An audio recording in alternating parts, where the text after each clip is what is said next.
Today on Leaders in Coffee presented by Bashure, we sit down with Miami-Dade County Public Schools Superintendent Alberto Carvalho.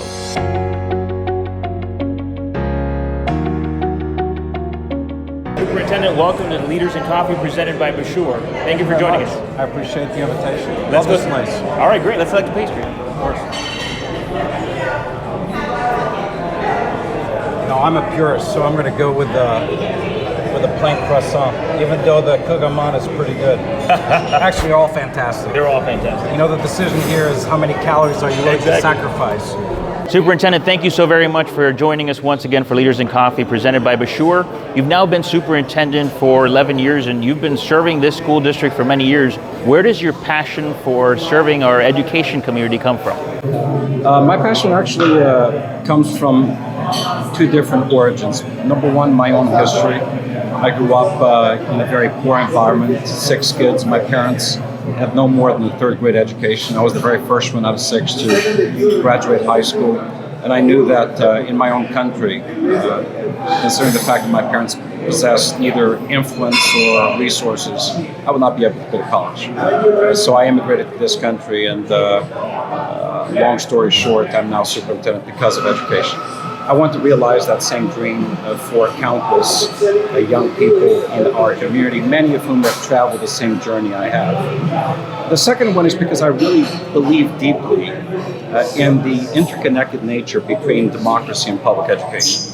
One is indispensable to the other. And considering still how new and refreshing our community is, the greater Miami-Dade, Coral Gables and beyond, I think it's important for us to have a strong foundational public school system to ensure not only the vitality of our workforce, but quite frankly, the indispensable nature of the democracy that we believe in this country.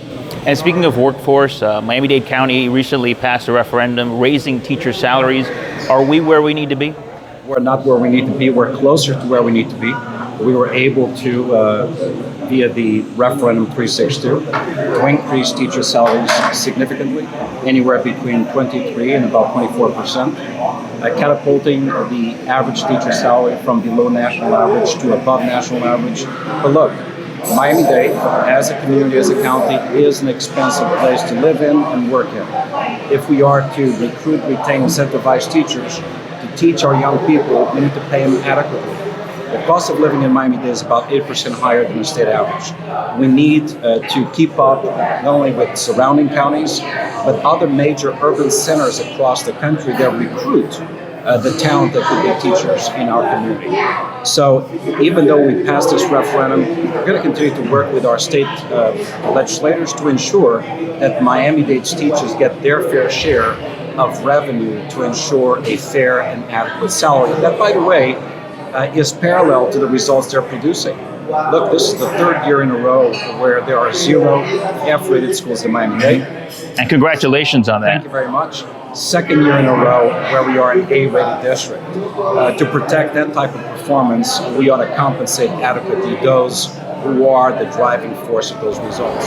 Here in Coral Gables Senior High School is undergoing a renovation thanks to your leadership and that of Maritere Rojas, our school board district member. Where is that project right now, and what can we expect in the next couple of years? We are well into phase 1 with a phase 2 in the works.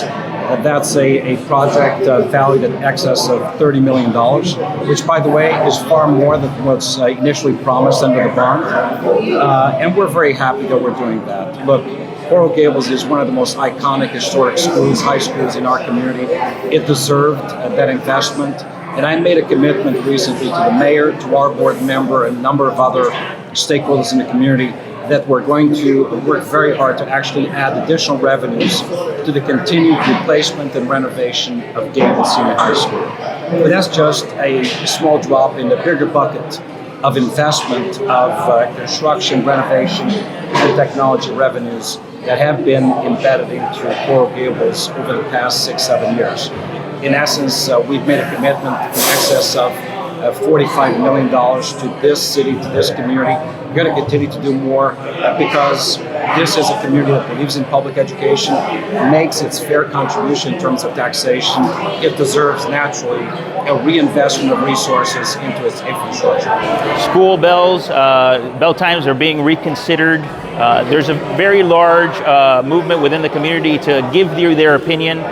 What can we expect over the next few years, and what motivated this? Look, number one, what motivated is simple science, medical data, and the will and wish of our board to investigate it, to analyze it, to bring forward recommendations in terms of the best, most ideal starting time for schools, elementary, middle, and senior high school. Let's consider that senior high schools students currently report to school at as early as 7:20 in the morning. In many cases, particularly for kids who are enrolled in choice programs, magnet programs, they're probably getting on the buses as early as 5 a.m. That means they're getting up maybe as early as 4 a.m. It is not reasonable, it is not practicable, and you know what? It is not healthy. Early start times, particularly for adolescents, are tied to obesity, to depression, to diabetes even, and that's something we ought to consider. At the same time, we recognize that any shift to the bell schedule will create disruption in our community. Anything from traffic patterns to disruption to the family life, particularly for parents who may have more than one child attending more than one school with different schedules. We recognize that. That's why we've done our research. We understand the medicine behind it, the benefits to young people, the biological rhythms that young people follow as opposed to older adults or even elementary age kids. But we also want to hear from the community. That's why we have been listening to the community through massive town hall meetings, Twitter town hall meetings, social media interaction, because we want to hear from every single voice in this community. We expect, after we condense all that information, to bring possibly a recommendation to the board as early as March or April of this year for a possible change or no change at all based on the findings for the 2021 school year. And speaking of community input, there's a census here. You've been advocating for participation in the census. How does participation in the census affect Miami-Dade County Public Schools? Look, about 93% of our funding comes from Tallahassee's coffers, most of it generated locally through property taxes.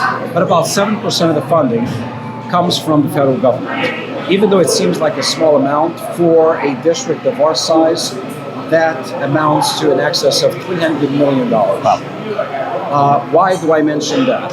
Because census data that accurately counts the number of residents in our community impacts then the federal allocation into what we call entitlement programs, known as Title I for disadvantaged students, Title II for professional development for teachers, Title III for English language learners, or for Title IV, a number of innovative programs. If individuals in our community are not accurately counted, we stand to lose significant level of federal funding. And that's beyond, obviously, the political repercussions of losing possibly members in Congress, our own representation. So at all levels, it is absolutely critical to count every single person, regardless of their immigration background. I know that's often a fear out there. Everyone ought to be counted, for everyone receives some sort of public benefit to this community. For those families who are watching from home, what message do you send them about our school district? Look, I think we've had a number of banner years in the past, but 2019-20 is going to be a fantastic year. We have a number of exciting, innovative choice programs lined up for 2021. I am committed to this community. I am committed to this city of Coral Gables. I am committed to our students, our teachers, our parents. And I believe that we are changing our community by solidifying, continuing to improve our school system. The quality of life in our community, the quality of workforce of the future is tied to the quality of education today. That is why the community's investment in public education is so critical. With that said, I need your help. Be at your schools, engage with the PTA, become mentors to students. If you're in the private sector, open your businesses to free internships. We actually pay the private sector to employ our kids during the summer. It is together that we build a stronger fabric of community, and that's exactly what I endeavor for every single day. Superintendent, thank you so very much for taking the time to speak with us, and thank you for watching. We're going to enjoy our pastries, but come by Bashoor, pick up a pastry, or come by for dinner. Thank you so very much for watching. Tune in next time for another Leaders in Coffee presented by Bashur.